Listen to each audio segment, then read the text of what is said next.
exactly where we are today. We are here in Timau.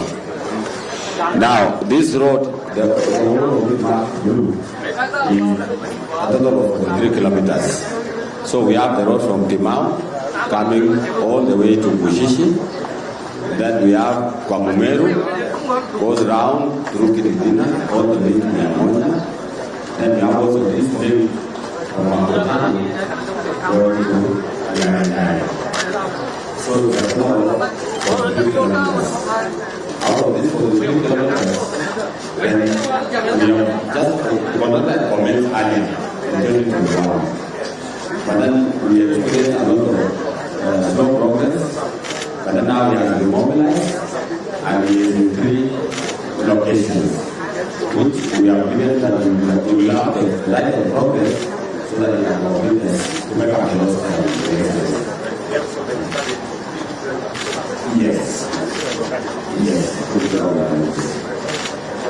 So,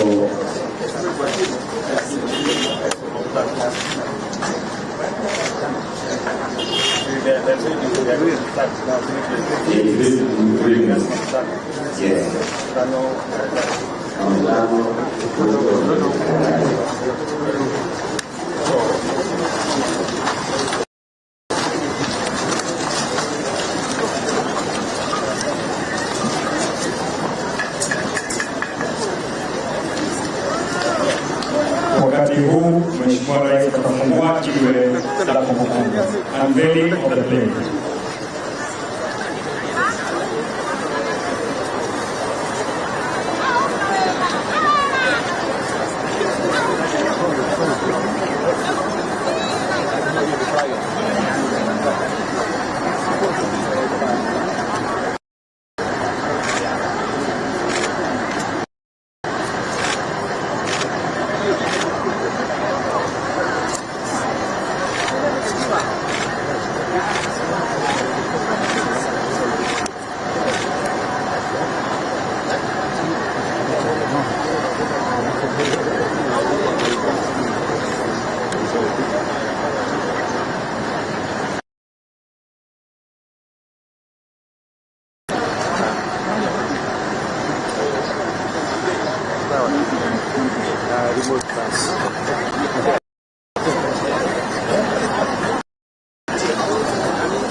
Makofi kwa Mheshimiwa Rais baada ya kuzindua barabara yetu.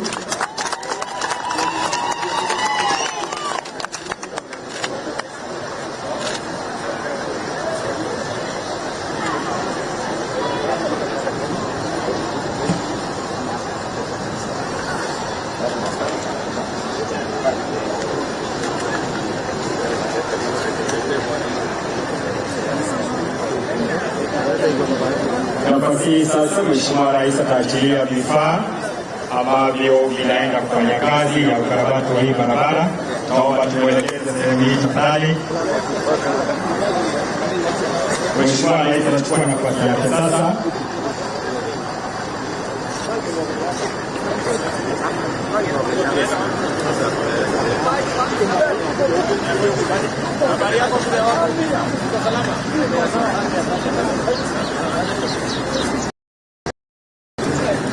Ni wakati sasa wa kuviachilia vifaa. Naomba wale tuko mbele tuondoke tafadhali, ili tupishe vifaa hivi vya kazi hii.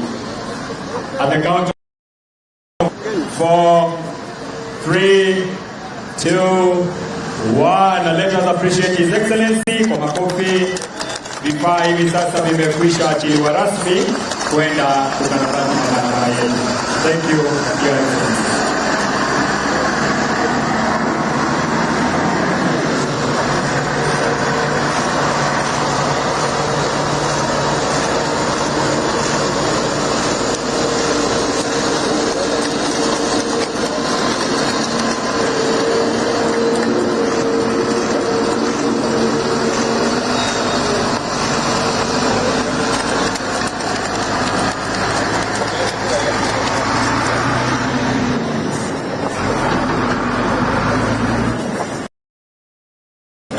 Basi tumkaribishe Rais wa Jamhuri ya Kenya akija